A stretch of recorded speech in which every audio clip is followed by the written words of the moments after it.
Hello, everyone, and thank you for joining us on this alumni event. It is great to have all of you here tonight. This is going to be Okay. our last webinar that is happening this year, but we will start again next year. So we want to get started right off, and we want to welcome Sarah Gayer. She is a highly respected and accomplished professional in the field of human resources and conflict resolution. She has over 20 years of experience and is the founder of SAR and Associates, a human resources consulting firm that has helped numerous organizations achieve their goals through collaborative and strategic support. It is my pleasure to introduce Sarah to you this evening.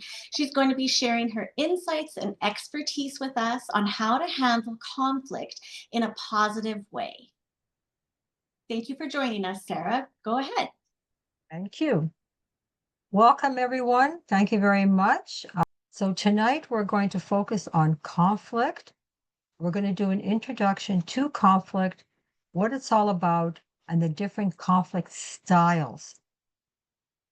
So your takeaway from this webinar will be understanding your main style of how you're handling conflict right now. And are you handling conflict the right way? Because different types of conflict require you handling the conflict differently. But most of us have one style that we use for every kind of conflict, and that causes problems. Okay, so I'm sure some of you can relate.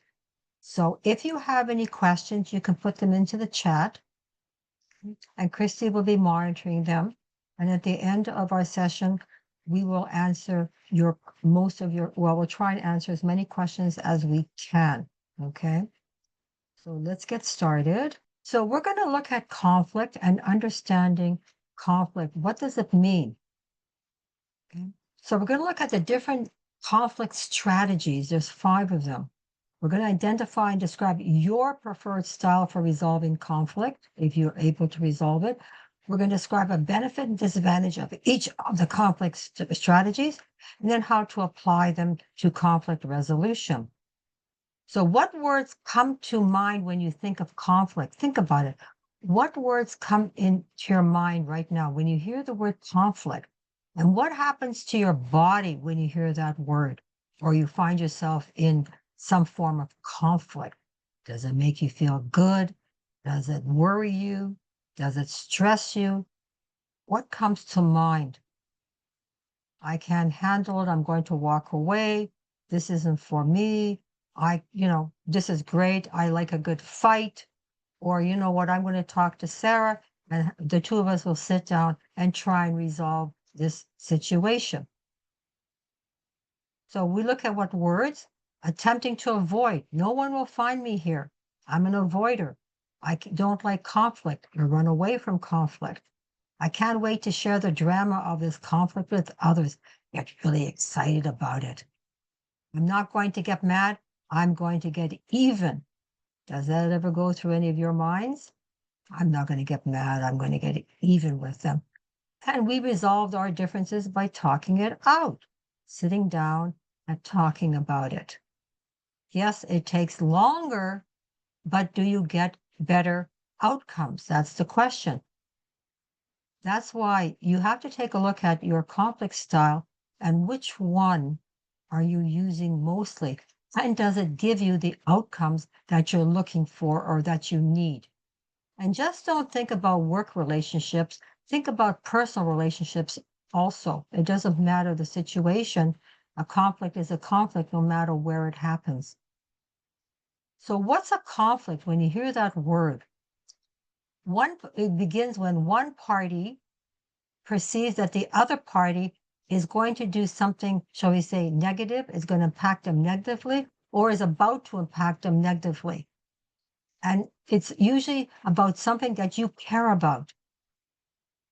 And it can be perceived, it can be a perception, which means it really hasn't happened, but you believe that there's a conflict or going to be a conflict, or it's something that you felt that really happened. And it's not something you always act upon, or it's not always evident. Sometimes there's a potential conflict and you go, ah, it's not worth it, or you turn around and walk away. Or sometimes you're not aware that there is a conflict until something erupts or somebody says something to you. You are in conflict all the time. From the time you wake up to the time you go to bed, and you're going, what do you mean? Well, you get up, it's time to get up, and you're lying there and you're going, oh, I should get up, but I don't want to get up. Oh, another 5 minutes. Oh, this and that. Then you go, should I have coffee? Do I have time for coffee? What should I wear? You tell your kids, if you have kids, it's time to get up, so on and so on. Okay. So you are actually in conflict from the time you wake up to the time you go to bed. Could be with yourself, could be somebody home, or even waiting at the bus stop, or driving, and all of a sudden somebody cuts you off. Oh, wow. And you get really, really upset. So what's the goal of conflict? It's not to eliminate the conflict, but to use it. Conflict is good. And when I say that, people go, what? Yes, sorry. Conflict is good. Why? Because it brings things to the forefront. It brings things out that normally sometimes you would not be aware of or understand. As I said, conflict is part of life. It's not going away. The important thing is how you handle that conflict. I always say, is it for good or for evil? You decide. Is it important for you to resolve something or not? Or you're going to get even with someone and do everything you can to not to resolve the conflict, but keep it going. Okay. You can't get away from conflict. It's how you choose it. Are you going to fight? Combat is good. It gets the adrenaline going, and you end up hoping you want to be the winner. But really, do you win? And also, the other way to handle conflict is to work together, but really want to work together to resolve an issue or a situation. Not just saying, okay, I'll sit down with you and just doing it to appease the other person, but you have no intention of resolving the issue. You want to keep it going. You want to show that you're in control. Think about Donald Trump, good example of conflict. He thrives on conflict because it makes him feel important. Just think about what's been happening. Everything is a conflict with him, but he's always in the right. Yes, he says he wants to resolve. He sits down with other people to try and resolve something, but he always comes out on top because he's not really there to resolve something. He's there to get what he wants. And nobody else is going to get what they want. It's all about what he wants. So conflict gets the adrenaline rushing. How have you handled conflict in the past? Think about a recent time you were involved in a conflict. Take a minute. Okay? Take a minute. Think about a conflict. Could be today, could be this week, could be last week. If you have a pen and paper, write down a summary of the conflict. Who was it with? What was it about? And did you achieve your desired outcome? Don't think about the actual process, but answer these questions. I'll give you a few minutes to do that.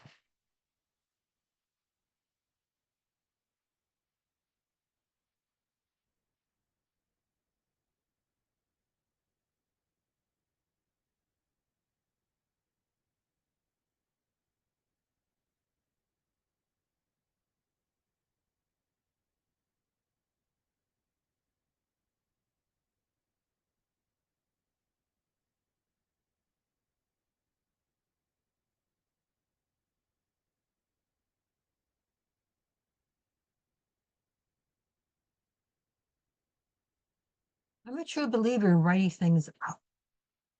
So if I was involved in a conflict, I always carry a book with me. I will stand there or sit down and write it out, exactly answering these questions.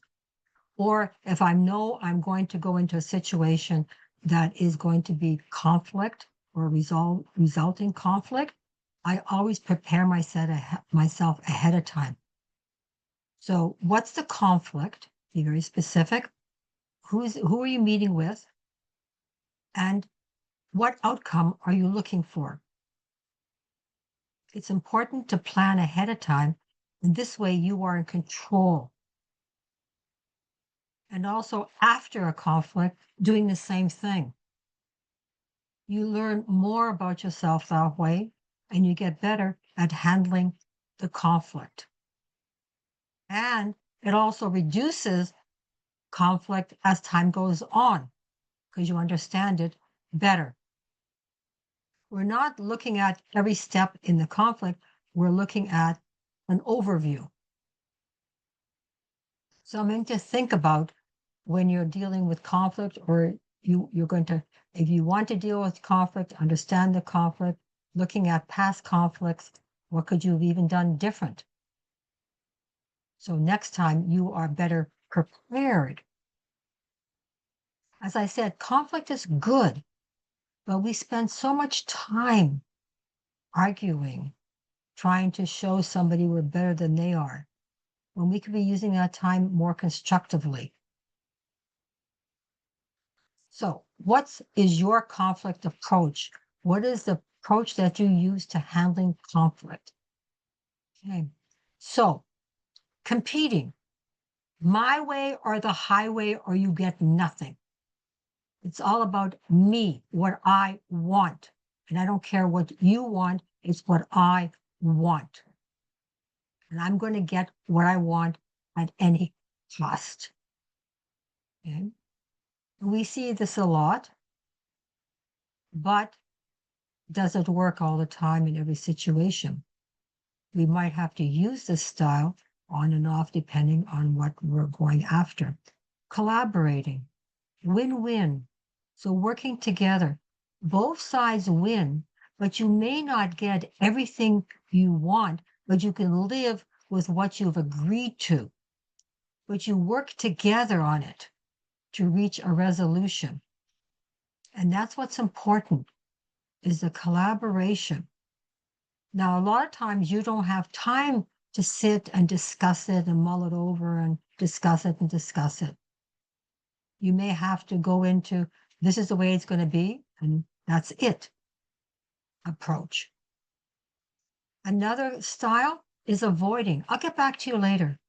You ever find yourself doing that? Want to avoid the conflict? It's easier to say, you know what, I'm too busy right now, I'll get back to you. This is where you avoid the conflict for whatever reason. For some people, this is their main style of handling a conflict. Does anything ever get done? If you're an avoider, yes, I know you don't like conflict. You like everybody to be happy and things to go along well. So you don't want to, shake it up. So you say, I'll get back to you later, and walk away and never to come back again. Accommodating, whatever you want, that's great. Yes, whatever you want, I support you. Don't worry. I support whatever you're looking for. It's not what you want, but it's easier to accommodate the other person so the other person gets what they want. Think about it. Going back to Donald Trump, whoever he's having conflict with, they give in to him. They accommodate him. Sure, whatever you want, you can have. No, it doesn't really matter. So in accommodating, you're putting the other person's interests above your own, because it's easier that way. It's like avoiding. But at least there's a resolution. Now the question is, can you live with it after? Since you were just trying to please the other party or parties. Now, sometimes you have to use this style. It all depends on the situation and what the end result is that you're looking for. Think about it. And another style is compromising. You give in, you're giving something up. Okay. So you're in a situation with a party or other parties, and you're willing to give something up. But it's not something you really want to give up because you need it or want it. So you compromise, you give in, just like you do in some of the other styles. You're willing to give something up. So it's really a lose-lose situation for the parties, for each of the parties involved. So different styles for handling conflict. Which one of these is your major style when it comes to handling conflict? And as I said, you probably use each of these styles, but you do have one main style for handling conflict. What is it? Write it out. Study it. Does it work for you every time in every situation? And the answer should be no. So we have to be flexible in how we handle conflict and understand what the conflict is and what caused it and what we really want the outcome to be. So being prepared if we can. So here, if we look at the different ways of handling conflict, on this line here, this is cooperative, how well we work together. Here is how assertive or aggressive, whatever you like to use. So low to high, low to high.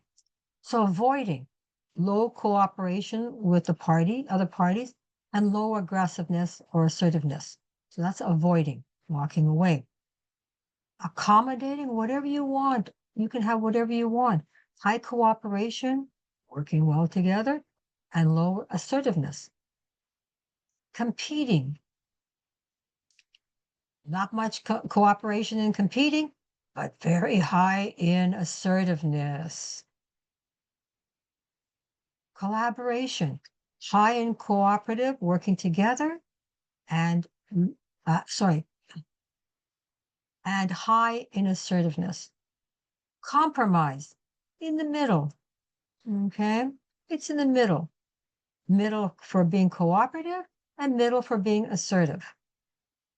So understanding the different conflict handling modes that we use and where they fit, and understanding when you have a conflict, a misunderstanding, call it whatever you want. Is the outcome what you're looking for?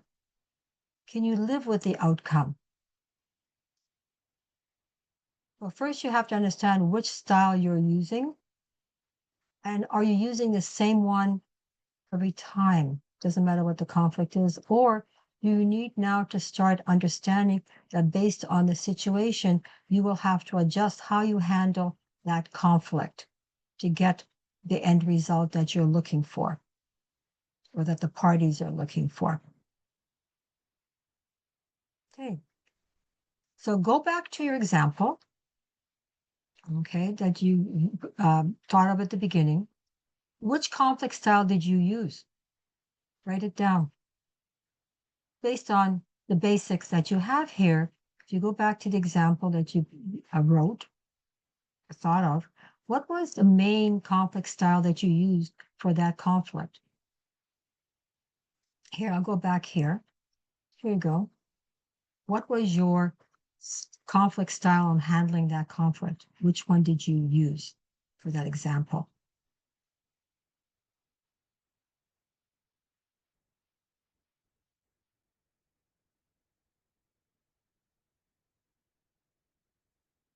Okay. Don't overthink it.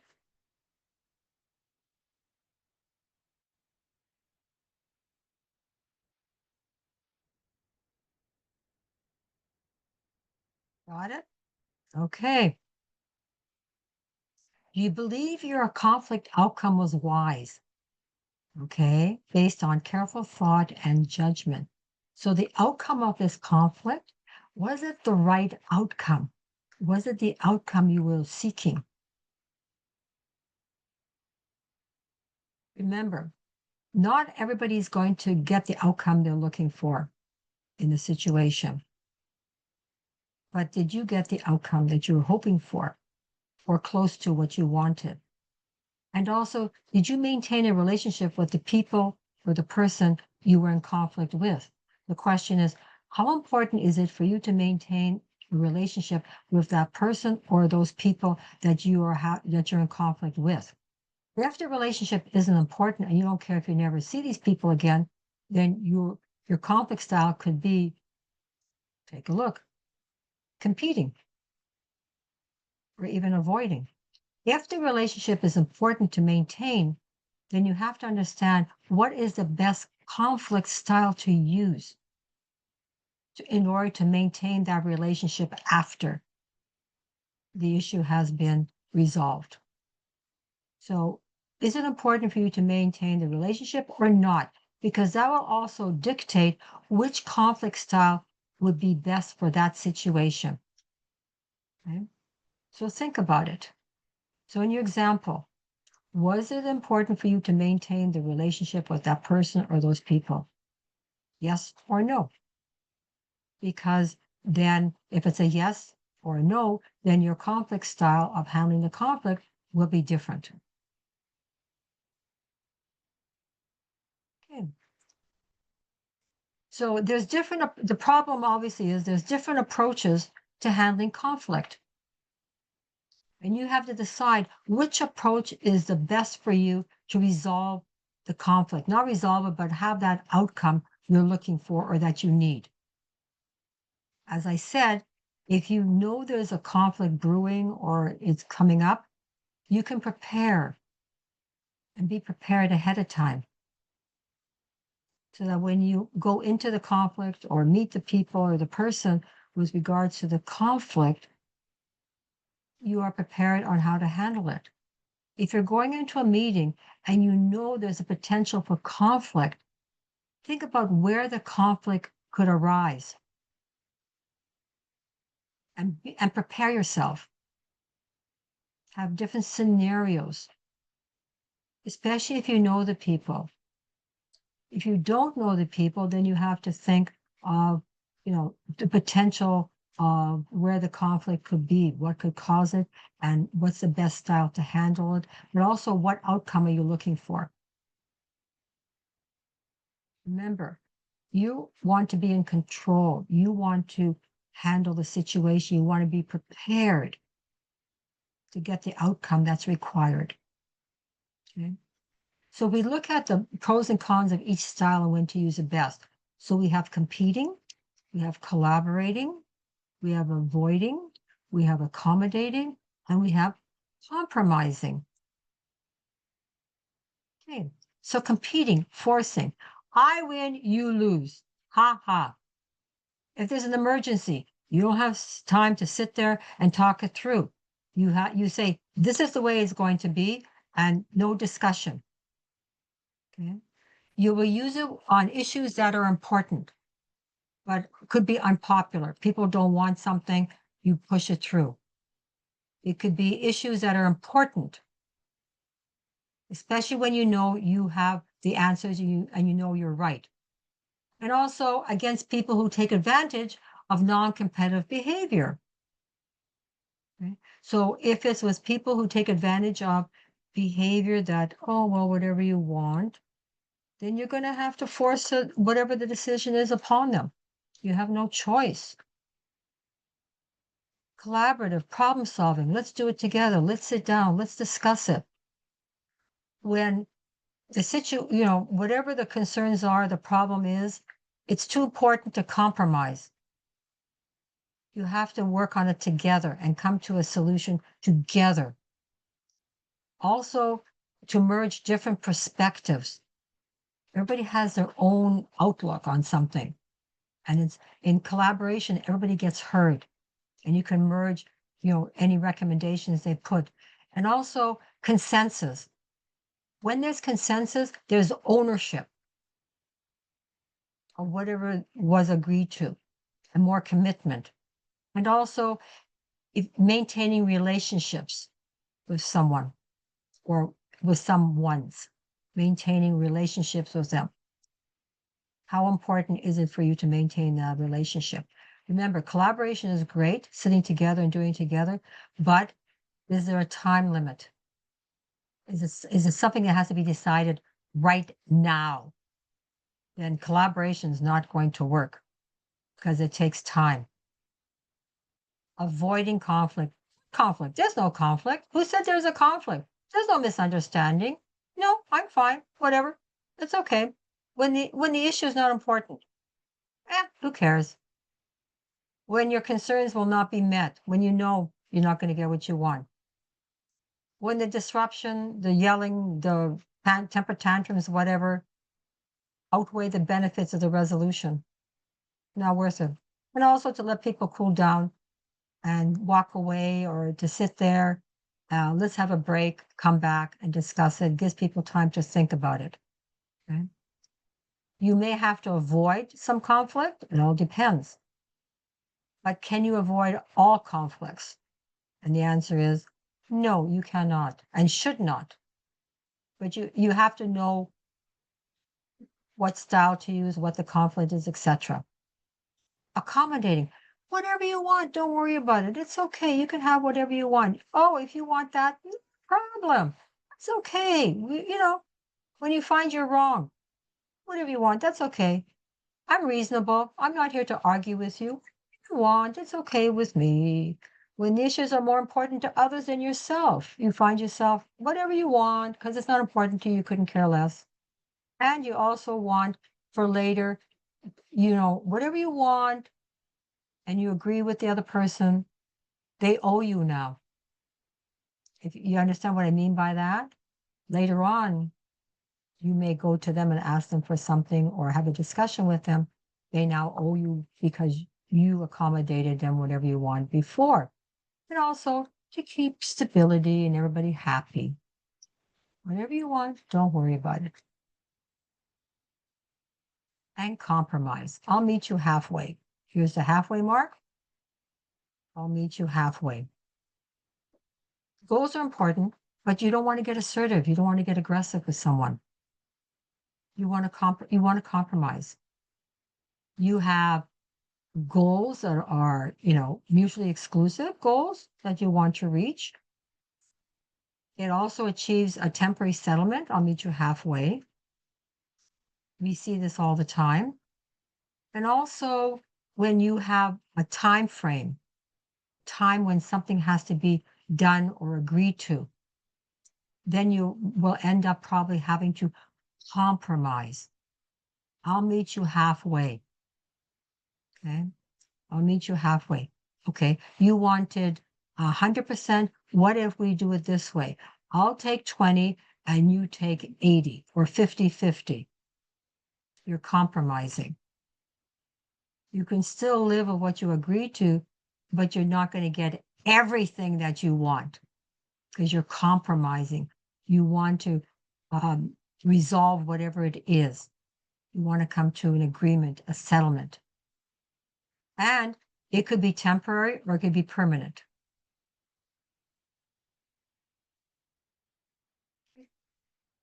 So now let's take a look at the outcomes of conflict. It can be positive, very functional, constructive, or negative, very dysfunctional and destructive. Okay. So just even the words functional and dysfunctional tells you something. So conflict can be positive, good, constructive. We want conflict because it brings things to the surface, issues to the surface. If we have a problem or issues, it results in clarification, explanations, understanding the other person's side, resolving, coming to a solution to problems. Because it brings everything out so everybody can see it, or you can see it, and then you can sit down and discuss it. It involves people in resolving issues important to them. If we're not aware of a conflict, then we can't resolve it. It festers. And then we wonder why that person is always mad at us or never supports us. You have to communicate in conflict. You have to be able to speak what, say what you want, but you also have to listen. And that's, listening is more important than speaking. Hear what the other person is saying or not saying. And ask for clarification if you're not sure of something. Also, Conflict releases emotions and stress because it's risen to the top. And now the person can be emotional and the stress comes out there. Now there's less stress. Why? Because it's out there. And now you can work on it. And also building cooperation, getting people to work together and learning about each other. Oh, I didn't know you thought it that way. I had no idea. That's great. Now I understand. So it's a way of getting people to cooperate and work together and learn from each other. Everybody has something to bring to the table, whether it's a kitchen table or the office table. It doesn't really matter. Negative, destructive. So even by using the word destructive when it comes to conflict, we know exactly we're going to blow it up. When it takes attention away from important activities. So you're having a meeting or discussions, and all of a sudden somebody brings something up, and everybody, you or everybody else gets upset because it's deviating from what's important. Undermines morale or self-concept because it's negative. Polarizes people in groups, they don't work well together. They don't cooperate, which is important. Increases differences. You're not one anymore. You are 5 different people trying to resolve something. It ain't going to work. You have to work together. And also, it can lead to irresponsible or harmful behavior, fighting. I'm not talking about physical fighting. It could be verbal fighting, verbal abuse, name calling. Because you're so stressed and you don't like where things are going or what's being said, and you're not getting what you want. So just think about it. Okay, so now let's take a look at the conflict resolution tips. So now we're going to look at tips on breaking that cycle. So, you can even look at here, dispute, negotiate, compromise, agree, resolve. Yay! Okay, so what are some of the basic skills for resolving conflict? I'm a mediator. Mediators are called in to help resolve conflict. And it's sometimes not easy. I've done mediation in businesses, and I've also done mediation in family and divorces and separations and that. So a lot of conflict there. So what are some of the skills when it comes to resolving conflict? Managing your anger, controlling your emotions. Remember, when you're emotional, you're not listening. You're losing control. Listening actively. Actually listen to what the person's saying or not saying. Don't make assumptions. Be careful. Find something on which to agree. That's a great way of looking at it. Thank you. Doesn't have to be anything big. Be cautious with your criticism. Be careful when you're trying to resolve conflict. Don't criticize. Be careful, because then that gets the other person or people really mad. Negotiate. Everything is negotiable. Be flexible. Be willing to forgive. If somebody did something to you and you're holding it over them even now, give it up. And know when to let something go. Know when to give something up. What is it that you really want? So if there's 5 things you want, itemize them, most important to least important, and give up the bottom 2 or 3. That also shows goodwill, okay? And that you really want to work together. So these are some of the basic skills for resolving conflict. Do you use these skills in a conflict? And which ones are you not good at? And which ones do you need to start practicing? Okay. So know yourself. What is your personality? Has anybody ever done Myers-Briggs and MBTI? Understanding your personality. Are you, if we go back to different styles, it talks to your personality. Are you always want to be a nice person, a good person, Or you always fight about everything. You want your way, my way or the highway sort of thing. So what's your personality? Really analyze yourself. Know your hot buttons, your triggers. What gets you going? What gets you going? What button do I have to push to get you going? Because remember, when you're emotional, you say and do things that you normally wouldn't. So just take a minute now and write down, what are your hot buttons? What triggers do I have to push to get you to lose it, as we say?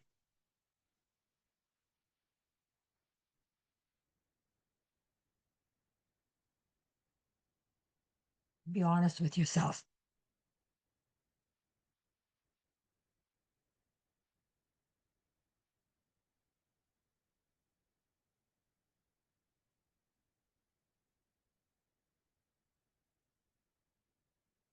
Great. You can finish that off later. And then controlling your emotions. How good are you at controlling your emotions?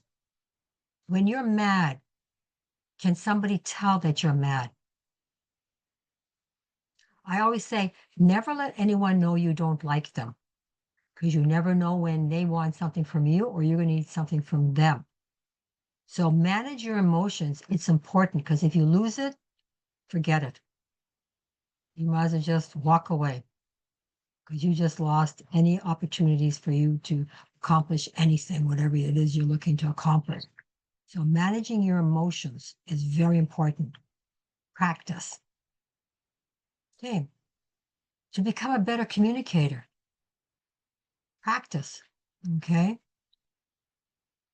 Talk to people. Just don't text them, leave them email and text. Talk to people. I know that's an unknown concept today, but talk to them. Talk to people. Improve your communications, especially with people that you are with all the time, or you work with, or in your personal relationship. It's a good way to become a better communicator. And it's not having ChatGPT or any of the other AIs, excuse me, communicate for you. So all of this, we're talking about conflict. It's all about communication. But it's also, if we look at communication, it's not just the words you use. Your body language is important also. What facial expressions are you showing? What about your shoulders, your body? Does it support what you're saying? Because anybody can say anything, but it's the body language that's truthful. So you want to become a better communicator. When you do something, whatever, I react this way because these are reasons, so I have a request. So you can even practice this and say, well, when you can pretend to name the person. When George does this, I react this way because here's the reasons why.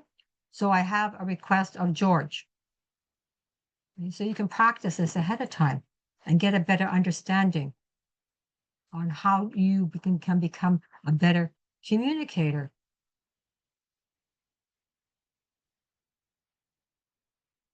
You cannot change someone. No one will change because you tell them or want them to.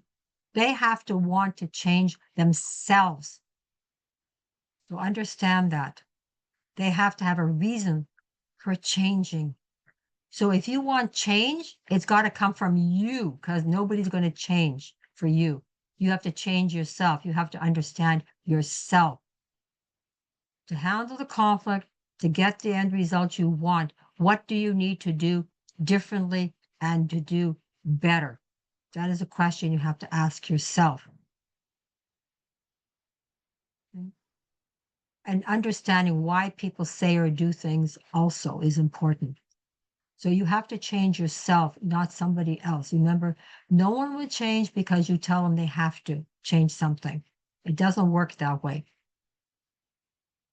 You have to work on yourself first. Okay. So some of the questions to ask yourself when you find yourself in a conflict. Ooh. So what's the conflict? Spell it out. Understand what the conflict is. Who are the players in this conflict? Who are they? Write it out. If this conflict is resolved, what are the benefits? What's the good things you get out of it? If this conflict is not resolved, what are the payoffs or benefits for yourself? Because sometimes if a conflict cannot be resolved, somebody's winning, somebody's getting something. Okay. If it's resolved, will the benefit create a better situation than before the conflict arose? So once we resolve the conflict, is the benefit greater than before the conflict started? And then whatever the outcome is, can I see that the conflict added a positive dimension to the potential outcome? Conflict was good. It brought things to the surface. So that's really good. So let's, when there's something we don't agree with, or there's conflict or whatever, let's talk about it. Let's talk about it, try and resolve it. Or it could be a meeting, or you're talking to someone and all of a sudden they get really emotional and yell or whatever. Okay, step back. Let's talk about what just happened. Why did you react that way? Why did you say that? Help me. I always say to someone, help me understand. I call that playing dumb. So help me understand. Why did you act that way? Why did you do that? Why did you say that? I need to understand. So please help me understand. You see how you can handle something in a way where you get the other people or person to look at what's happening, and you're showing interest and you're listening and you're getting what you're looking for, a better understanding. So if we look at the conflict resolution process, first, what's the problem? Number one, identify the problem. If you know what the problem is, how are you going to resolve the conflict? Identify the goal. What do you want to accomplish? Once you identify the problem, what's the goal that you want to accomplish to resolve it? Is there an obvious solution? Is there a solution? If so, identify and rate the underlying needs. Is there a win-win solution where both sides walk away and they're happy with whatever was resolved, or they can live with whatever was resolved? Then explore assumptions. Once again, is there a win-win situation? What are the assumptions that are being made? And then explore a solution. Solution to your conflict, to your situation. You want it to be a win-win solution as often as possible. Sometimes it can't be a win-win, but most often you want the conflict to be resolved so it's a win-win. Okay. Where both parties walk away, they may not have gotten everything they wanted, but they can live with what they agreed to. Okay. So a win-win. Sometimes it has to be a win-lose depending on the situation. So not all resolutions will end up being a win-win for everybody. It all depends, as I said. So go back to your example from the beginning. Look at it, and the question is, could you have done anything different to handle that situation? Think about it. Take a minute to think about it.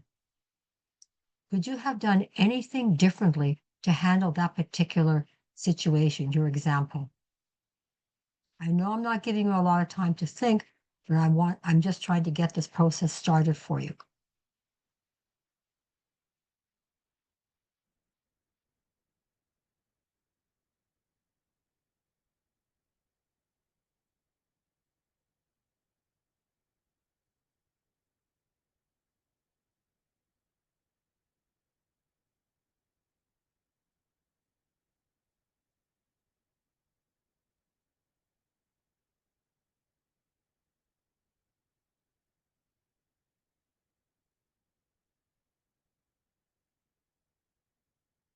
Okay, let's move forward. I recommend that when you have some time, is to go through your example from the beginning and answer these questions for yourself.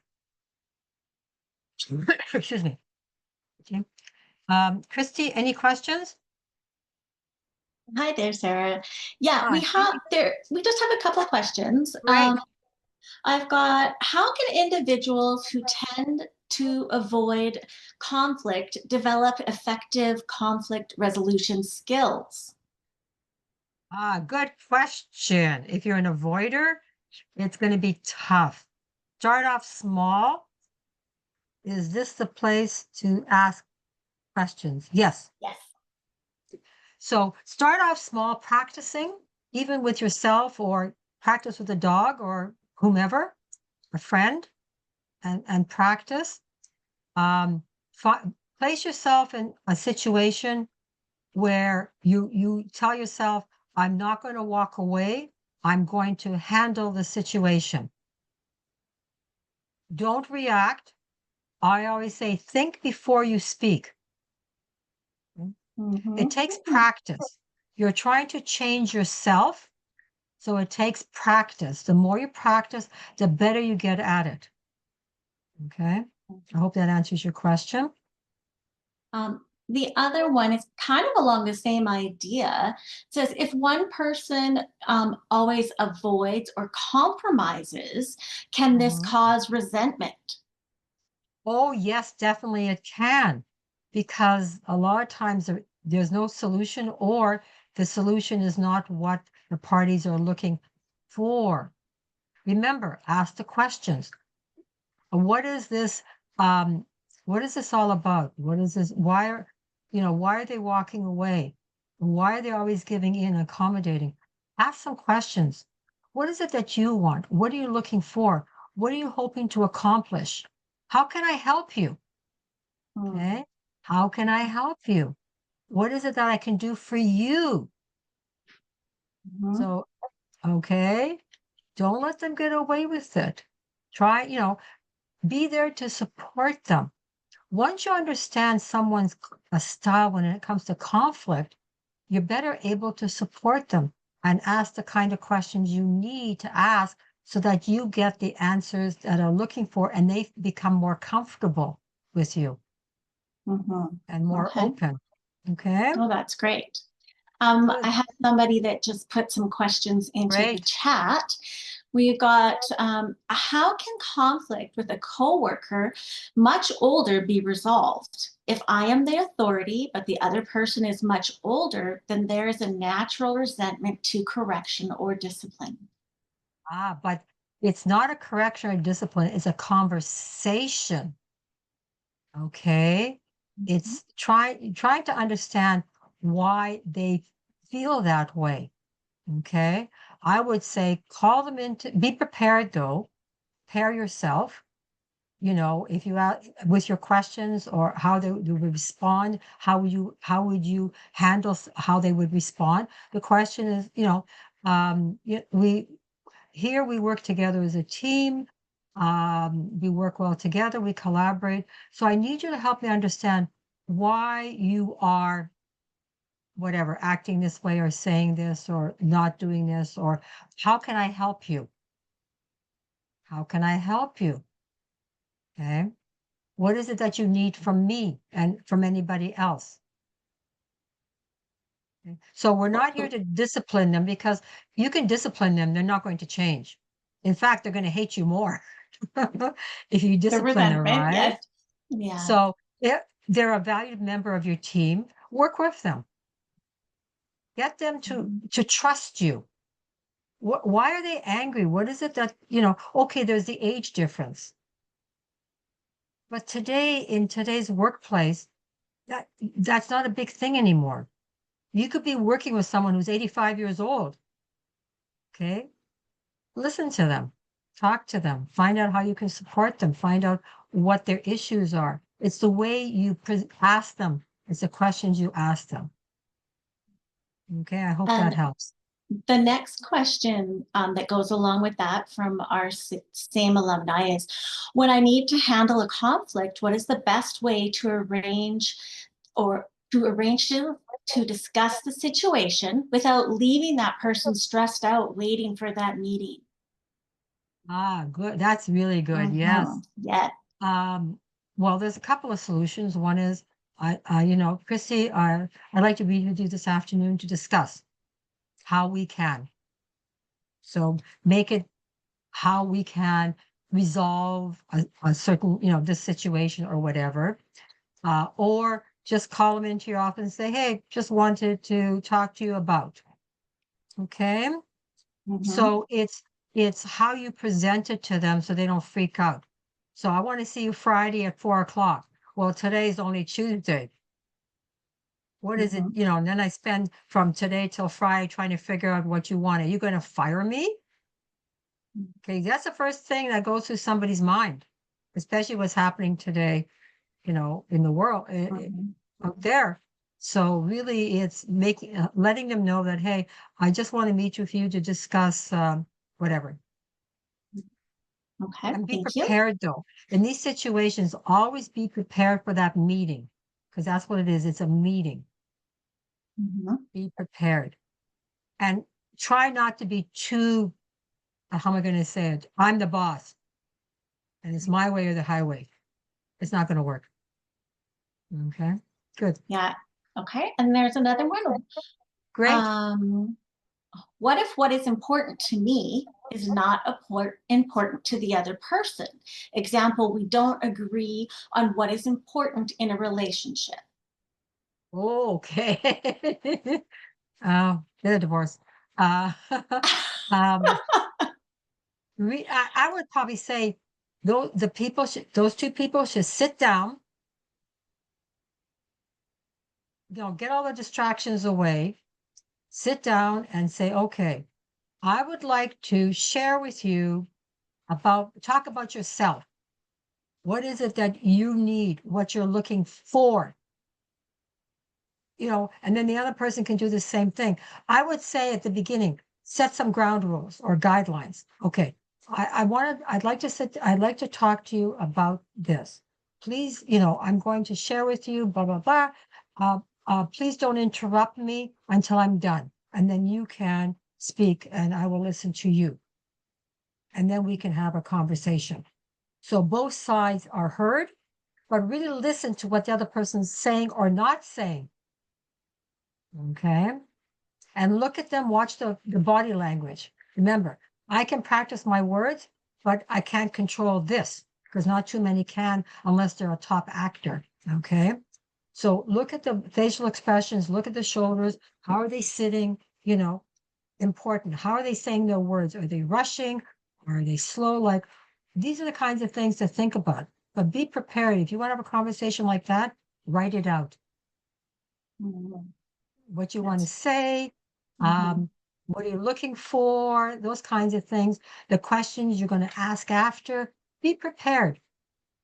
Always be prepared because then you may not get everything you're looking for, but at least you're going down that road.